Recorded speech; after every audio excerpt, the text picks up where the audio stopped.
Yes, children, in today's class we shall begin with addition of integers. First, let us see the rules for adding the integers, right? So, first one is same signs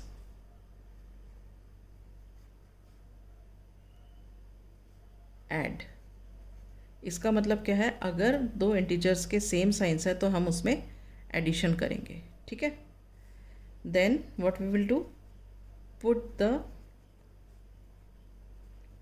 sign of the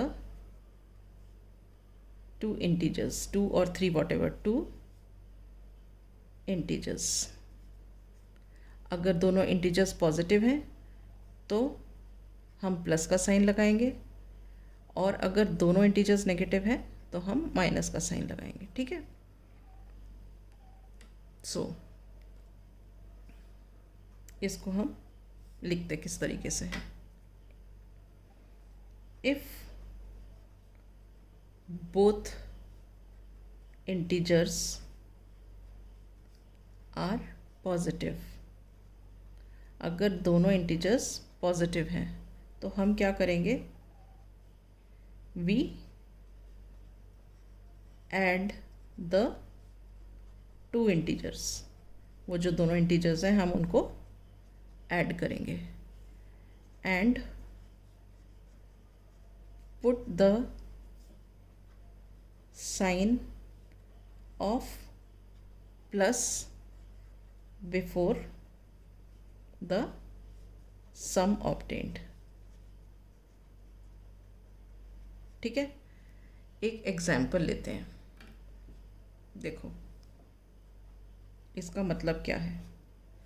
मान लो आपके दो integers हैं, एक है +2 और एक है +5, ठीक है. आपने इन दोनों इंटीजर्स को ऐड करना है, तो हम क्या करेंगे, हम इनका सम निकालेंगे, मतलब इन दोनों को ऐड कर देंगे. 2 + 5 दिस इज इक्वल टू 7, और इस 7 के पहले हम साइन लगाएंगे प्लस का. चाहे प्लस लगा दो चाहे 9 लगाओ, बोथ आर करेक्ट. हम इसको ऐसे भी लिखे रहने दे सकते हैं. Is this clear? Right. Now, next point in this is, if both integers are negative, अगर दोनों इंटीजर्स नेगेटिव हैं, ठीक है, तो हम क्या करेंगे, we add the two integers. हम ऐड करेंगे इसमें भी, we add the two integers and put the sign of minus before the sum obtained. ठीक है. एग्जाम्पल देखते हैं.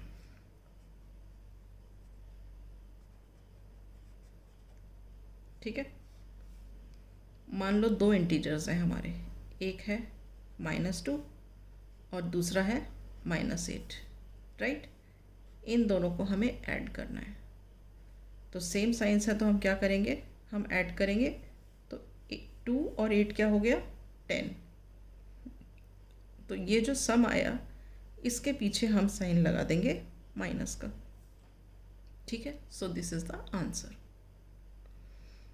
Now next point.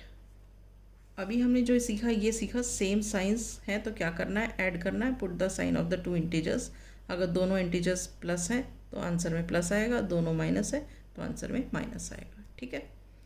अब सेकंड कंडीशन क्या है, opposite science. Opposite science subtract and put the sign of number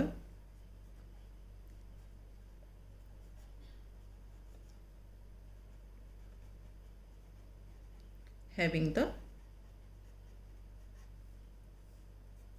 greater value. ठीक है, इसका मतलब क्या है, अगर ऑपोजिट साइंस है इंटीजर्स में, मतलब दो इंटीजर है, एक प्लस में है और दूसरा माइनस में है, तो हम इन दोनों इंटीजर्स को सब्ट्रैक्ट करेंगे।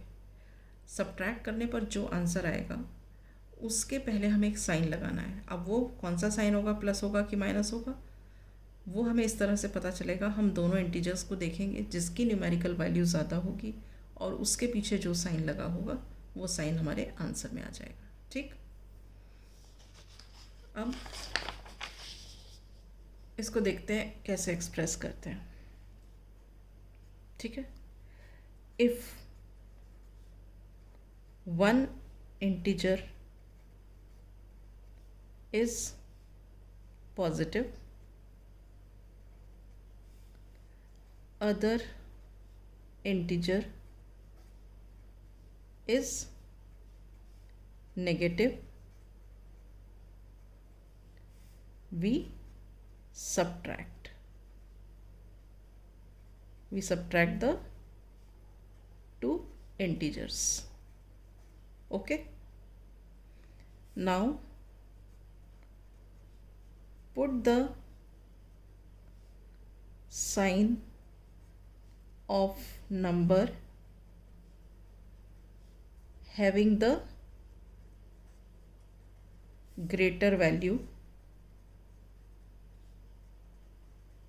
in the sum obtained. Right, अब इसका मतलब क्या है, इसका मतलब ये है कि अगर एक इंटीजर पॉजिटिव है और दूसरा नेगेटिव है, ठीक है, तो हम उन दोनों इंटीजर्स को सब्ट्रैक्ट कर लेंगे। सब्ट्रैक्ट करने पर हमें जो डिफरेंस मिला, मतलब जो आंसर आया, उस आंसर में पहले हमें साइन लगाना है। अब वो साइन क्या होगा, we put the sign of the number having the greater value. जो दोनों नंबर्स होंगे उनकी जिसमें दोनों नंबर्स में से जिस नंबर की भी न्यूमेरिकल वैल्यू ज़्यादा होगी उसके पीछे जो साइन होगा वो आपका जो आंसर आएगा या आपका जो सम आएगा उसमें वो वाला साइन लगेगा। ठीक है, अब हम एक एग्जाम्पल देख लेते हैं।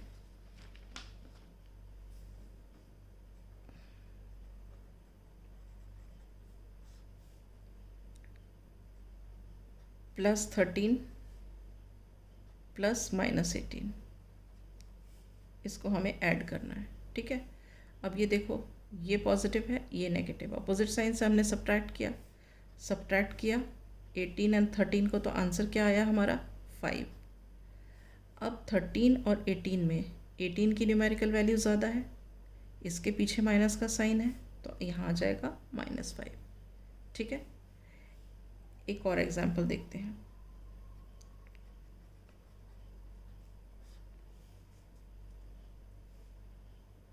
-6 + 14। ठीक है, अब ऑपोजिट साइंस है, सब्ट्रैक्ट करेंगे। सब्ट्रैक्ट करो 14 और 6, 14 - 6 करोगे तो कितना आ जाएगा, 8 आ जाएगा। ठीक है, अब साइन लगाना है, यहाँ कौन सा होगा, इन दोनों नंबर्स में न्यूमेरिकल वैल्यू इसकी ज़्यादा है 14 की, उसके पीछे क्या साइन है, प्लस, तो यहाँ आंसर में भी प्लस होगा। Is this clear? Right, next हम देखते हैं additive inverse.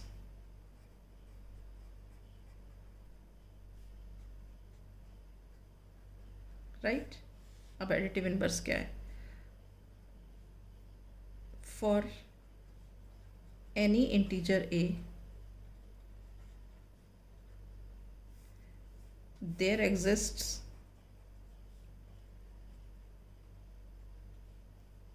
another integer -a such that a plus -a is equal to 0. Here a and -a are called the additive inverse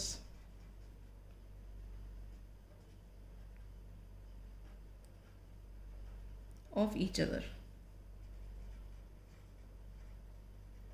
ठीक है, एक एग्जाम्पल देखते हैं। Example additive inverse of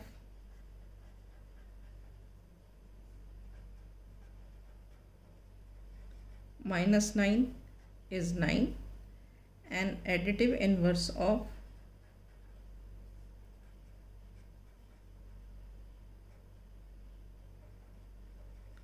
50 is minus 50. Is that clear? So with this I wind up the class. In the next class we shall start the exercise questions.